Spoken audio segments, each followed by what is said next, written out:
Hello my dear students, good morning all of you. आज आप लोग को बताएंगे 12th क्लास के मैथ चैप्टर नंबर 10, जो कि बहुत ही इम्पोर्टेंट है और वेक्टर है चैप्टर, यानी सदिश है। और सदिश का गुणन यानी डॉट प्रोडक्ट आप लोग को बहुत ही अच्छा से बताएंगे ताकि आप लोग को अच्छा से समझ में आवे।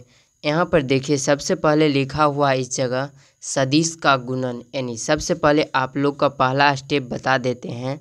सदिश सदिश कहते हैं तो सदिश में आ जाता है क्या? Cross product. सदिश में आ जाता है, सदिश को क्या कहते हैं? क्रॉस प्रोडक्ट कहते हैं।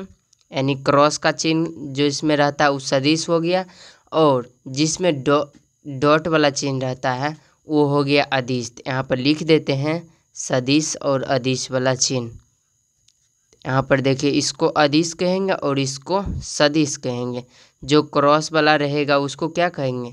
जो क्रॉस वाला रहेगा उसको सदिश कहेंगे, और जो अदिश रहेगा उसे डॉट से सूचित किया जाता है, यानी डॉट चिन्ह से सूचित किया जाता है। सबसे पहले यहाँ पर देख सकते हैं, पहला फर्स्ट नंबर एक है दो सदिश का अदिश गुणनफल। देखिए, ये सबसे पहले यहाँ पर टॉपिक लिख देते हैं ताकि आप लोग को अच्छा से समझ में आवे। यहाँ पर देख सकते हैं दो सदिश का अदिश गुणन, यानी कह सकते हैं दो सदिश दिया है। एगो दिया है ए वेक्टर और दूसरा दिया है बी वेक्टर। दूसरा क्या दिया है? B vector. दिए रहने पर उनका अदिश गुणन निम्नलिखित प्रकार से किया जाता है। यदि ए वेक्टर और बी वेक्टर दिया रहेगा तो उसका अदिश गुणन निम्नलिखित प्रकार से किया जाता है। तो यहाँ पर देख सकते हैं, एक इसको पहले ए वेक्टर है डॉट में, बी वेक्टर और इक्वल टू में मॉड में ए वेक्टर, और इन फिर डॉट का चिन्ह दे देंगे। उसके बाद फिर बी में, यानी मॉड बी का वेक्टर। उसके बाद देखिए यहाँ पर कॉस थीटा लगा देंगे। देखिए, ये हो गया फार्मूला, इस जगह हो गया। आप लोग को इसमें फार्मूला ही बताएंगे ऑल, यानी जो सदिश का रहता है, सदिश का गुणन है, उसमें डॉट प्रोडक्ट वाला पूरा फार्मूला ही आप लोग को बताएंगे ताकि आप लोग को मैथ का कॉन्सेप्ट क्लियर रहे। अब देखिए, यहाँ पर आप लोग को एक प्रश्न पूछ सकता है, ए वेक्टर तथा बी वेक्टर के मध्य का कोण।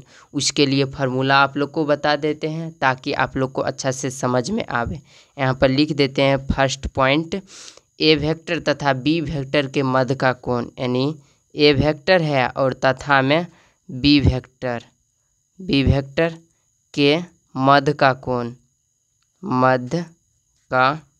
कोण कैसे निकालेंगे उसका फार्मूला आप लोग को बता देते हैं। देख लीजिए, सबसे पहले यहाँ पर चित्र पार देंगे ना। ये देख लिए, ये ए वेक्टर हो गया, ये हो गया ए वेक्टर, और इस जगह देखिए ये हो गया बी वेक्टर। यहाँ पर ये थीटा हो गया। अब देखिए यहाँ पर कॉस है, तो कॉस इधर आएगा। यहाँ पर लिखेंगे कॉस थीटा इक्वल टू में यहाँ पर ए वेक्टर डॉट में बी वेक्टर, इसके नीचे मैग्नीट्यूड ए और डॉट मैग्नीट्यूड बी। तो यहाँ पर लिखेंगे, इसको मैग्नीट्यूड भी कह सकते हैं। जैसे मैंने ये हो गया मॉड में ए है, उस पर वेक्टर लगाया है तो इसको मैग्नीट्यूड ए कहेंगे, और बी है और इस पर वेक्टर लगाया है, दोनों का मॉड लगाया तो इसको बोल देंगे क्या? Magnitude B. तो यहाँ पर लिख सकते हैं magnitude A dot magnitude B. उसके बाद देखिए यहाँ पर आप लोग को बोल देगा थीटा निकालने के लिए। तो यहाँ पर क्या करिएगा, थीटा, यानी कह देगा इसका थीटा निकालने के लिए सबसे पहले यहाँ पर कॉस को उधर भेजेंगे तो कॉस इन्वर्स हो जाएगा, और यहाँ पर बच जाएगा सीधा ए वेक्टर और डॉट में बी वेक्टर, इसके बट्टे में मैग्नीट्यूड ए और मैग्नीट्यूड बी।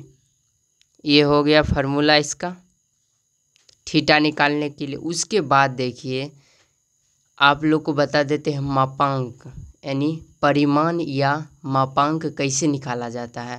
तो परिमाण अब दूसरा टॉपिक है परिमाण या मापांक कैसे निकालें। तो यहाँ पर दूसरा टॉपिक है, आप लोग को बेसिक जितना फार्मूला होता है वेक्टर चैप्टर का वो ऑल फार्मूला आप लोग को बता देंगे। एक भी क्वेश्चन आप लोग से नहीं छूटेगा, ऑब्जेक्टिव हो या सब्जेक्टिव। यहाँ पर देख लिए, पहला है परिमाण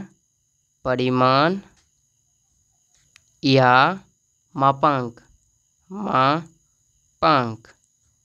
परिमाण या मापांक कैसे निकालते हैं, तो यहाँ पर देख सकते हैं, जैसे में दिया रहेगा कुछ भी, तो यहाँ पर जैसे में ले लेते हैं ए वेक्टर का मापांक निकालना है हमको, तो इसका फार्मूला हो जाता है, यहाँ पर लिखते हैं एक्स स्क्वायर्ड प्लस में वाई स्क्वायर्ड और प्लस में जेड स्क्वायर। इस जगह देख सकते हैं इसका जैसे दिया रहेगा ए वेक्टर इक्वल टू दिया रहेगा 4a 5a 6 यानी 5i 2j 4k ऐसे करके दिया रहेगा। तो इस जगह x के जगह पुट कर दीजिएगा i का मान, और y के जगह j का मान, और z के जगह k का मान पुट करके मापांक निकाल लीजिएगा।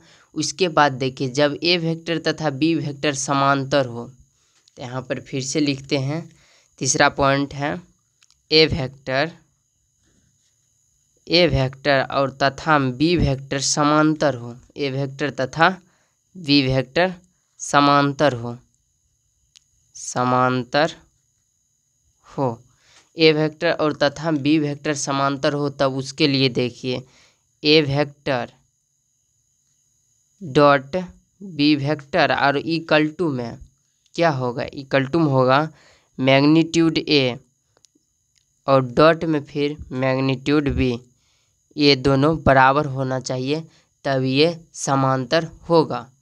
उसके बाद देखिए यहाँ पर फिर से ए वेक्टर और बी वेक्टर लंब होगा कैसे। यहाँ पर फिर से 3 नंबर पॉइंट है, इसका ही पॉइंट है, यानी चौथा नंबर पॉइंट ही मानिए एक तरह से। तो यहाँ पर दे सकते हैं ए वेक्टर और बी वेक्टर लंब कब होगा,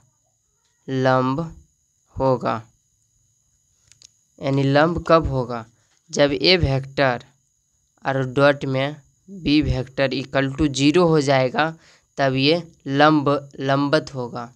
ये 0 हो जाएगा ए वेक्टर और dot B vector equal to क्या हो जाएगा, 0 हो जाएगा, तब ये लंबत होगा। इसी का भाग है ए वेक्टर, यानी कह सकते हैं ए वेक्टर और डॉट में बी वेक्टर इक्वल टू में रहेगा मॉड ए वेक्टर स्क्वायर ही हो जाएगा। उसके बाद देखिए फिर ए वेक्टर और डॉट में बी वेक्टर रहेगा।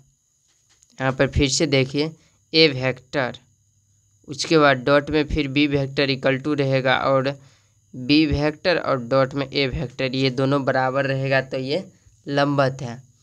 अब दिखाते हैं आप लोग को इकाई सदिश का गुणन। इकाई सदिश का गुणन बहुत ही शानदार तरीके से, उससे ऑब्जेक्टिव क्वेश्चन बहुत ही ज़्यादा पूछता है इकाई सदिश का गुणन से।